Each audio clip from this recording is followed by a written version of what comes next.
இன்றே டவுன்லோட் செய்து உங்கள் ஃபேவரட் ஷோக்களை என்ஜாய் பண்ணுங்க.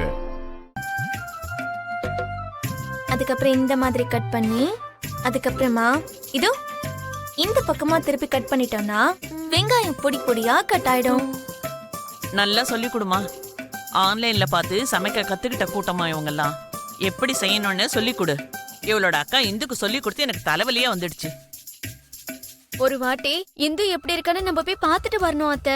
நம்ம வரதட்சணை கொடுக்கலன்னு சம்பந்தி நம்ம மேல கோவமா இருக்காரு. இத அபூர்வா அன்னைக்கிட்ட சொன்னா அதெல்லாம் அப்புறமா கொடுக்கலன்னு கேஷுவலா சொல்றாங்க.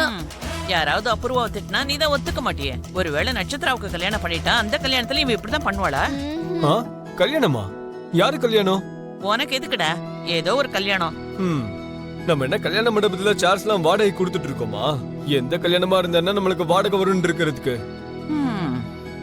கல்யாணங்கிறது ஒரு அற்புதமான விஷயம். வாழ்க்கையில ஒரே ஒரு தடவை நடக்கக்கூடிய ஒரு திருவிழா. அதுக்கு நல்லது கெட்டது பேசணும், பார்க்கணும், வெக்கப்படணும், முத்தம் கொடுக்கணும். அப்புறம் இந்த மாதிரிலாம். அண்ணாச்சி கடையில மளிகை பொருளை படிக்கிற மாதிரி என்னடா இப்படி சொல்லிட்டு இருக்க? நீ என்ன சொல்லணும்னு நினைக்கிறியோ அது தெளிவா சொல்லு. நான் என்ன சொல்லணும்னு நினைச்சேன் ஒண்ணும் இல்லையே. நீங்க தான் கல்யாணம்னு சொன்னீங்கல்ல, அத கேட்டுட்டு போலான்னு வந்தேன். அது சரி, அண்ணனோட கல்யாணம் முடிஞ்சிரும். அதுக்கு அடுத்து யாருக்கு? இன்னைக்கு உனக்கு என்னடாச்சு? அடுத்து யாருக்குன்னு கேட்டுக்கிட்டே இருக்க. ககனுக்கு அடுத்து வேற யார் இருக்கா? நம்ம பூர்ணிமா தான் இருக்கா. ஆமா, நீ என்னடா அடுத்தடுத்து யாருக்கு கல்யாணம் நடக்க போகுதுன்னு தெரியாத அப்பாவியா இருக்க. என்னவோ நீயும் என்ன மாதிரியே இருக்க. அத்தை, நான் இப்ப வந்துடுறேன். நீங்க சமையல் பாத்துட்டு இருங்க. பாவம் இவன்.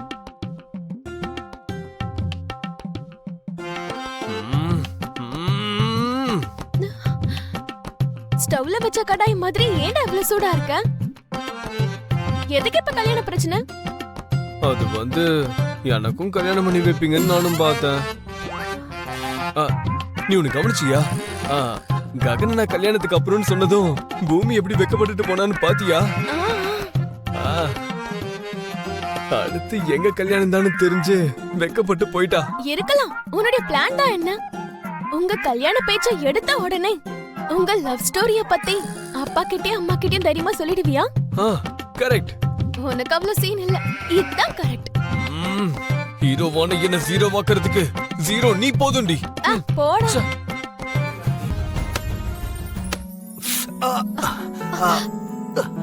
என்னாச்சுங்க? இருங்க, நான் பாக்குறேன். கண்ணுல தூசி விழுந்துருச்சு போல. சரி சரி இருங்க, நான் ஊதுறேன்.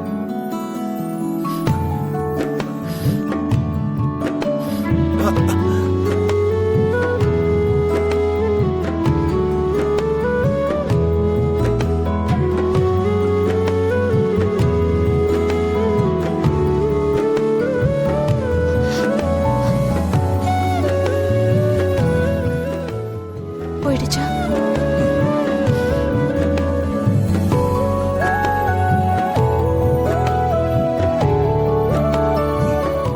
பூமியும் அவனை லவ் பண்றேன்னு சொல்லிட்டா. அவங்க ரெண்டு பேருக்கும் கல்யாணம் பண்ணி வைக்கணும்னு நான் முடிவு பண்ணிட்டேன். கல்யாணம் அவங்க ரெண்டு பேருக்குமா? ஏ, அவங்க ரெண்டு பேரும் கல்யாணம் பண்ணிக்கிறது உங்களுக்கு பிடிக்கலையா? இல்லம்மா, நான் அப்படி சொல்ல வரல. அவங்க ரெண்டு பேரும் ஒண்ணு சேர்ந்தா முதல்ல சந்தோஷப்படுறது நான் தான். அப்ப அப்படி இருக்கும்போது எதுக்கு நீங்க இவ்ளோ டென்ஷன் ஆகுறீங்க? அது வந்து இப்ப உடனே கல்யாணம்னா சரச்சந்திரா ஒத்துப்பாரான்னு. இத ஒத்துக்கிறதுக்கு நடுவுல அவர் யாருங்க? அது வந்து அவரு பூமிய தான் பெத்த பொண்ணு மாதிரி பாத்துக்கிறாருல. பெத்த பொண்ணு மாதிரி தானே பாத்துக்கிறாரு.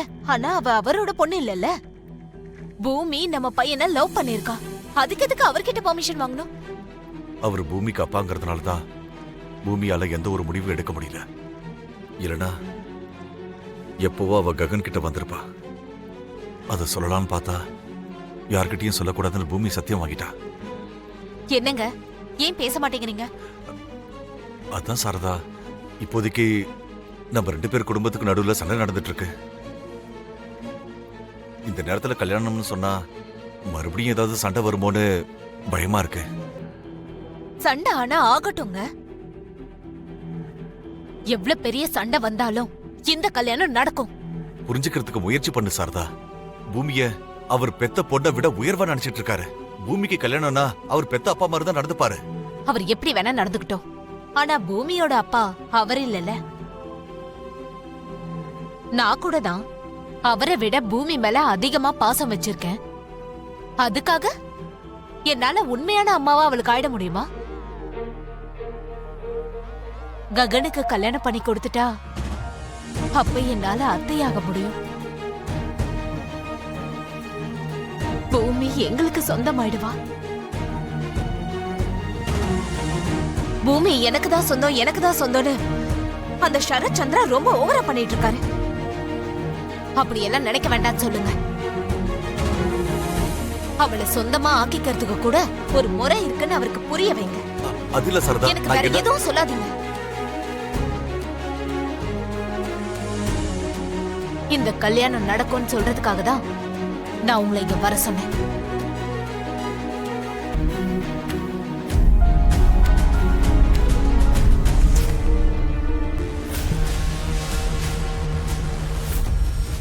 வணக்கம் சார். வணக்கம் சார். வணக்கங்க. வணக்கங்க சார். வணக்கம் சார். வணக்கம்.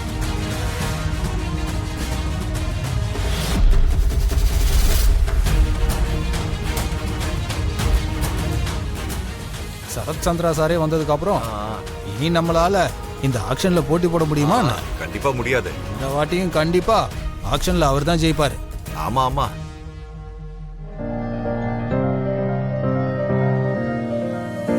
ஏன் அவ்வளவு லேட்டு?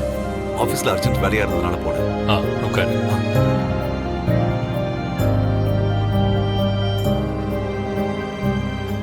அஞ்சு ஏக்கர் கவர்மெண்ட் லேண்டு ஏலத்துக்கு வந்திருக்குன்னு உங்க எல்லாருக்கும் நாங்க இன்ஃபார்ம் பண்ணியிருக்கோம்.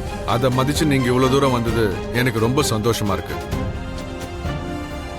இந்த லேண்டுக்கு கவர்மெண்ட் ஃபிக்ஸ் பண்ணிருக்கிற அமௌண்ட் 70 கோடி. இப்போ நீங்க கேட்கலாம். 100 கோடி.